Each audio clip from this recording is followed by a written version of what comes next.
wako wana vyuo wanaahirisha masomo bila wazazi kujua.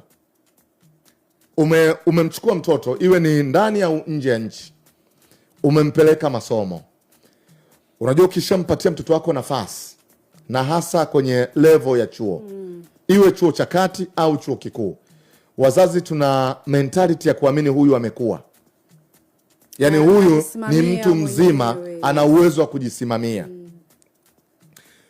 Unaweza ukawa unalipa ada, kumbe mtoto wako siku nyingi, kumbe ni mfanyabiashara.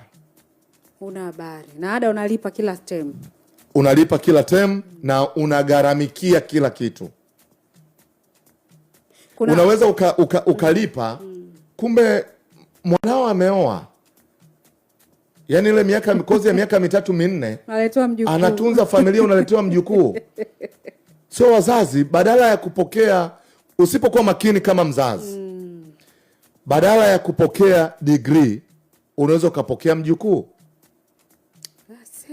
Kwa sababu wazazi huwa tunaamini mtoto wa chuo ni mtoto aliyekuwa.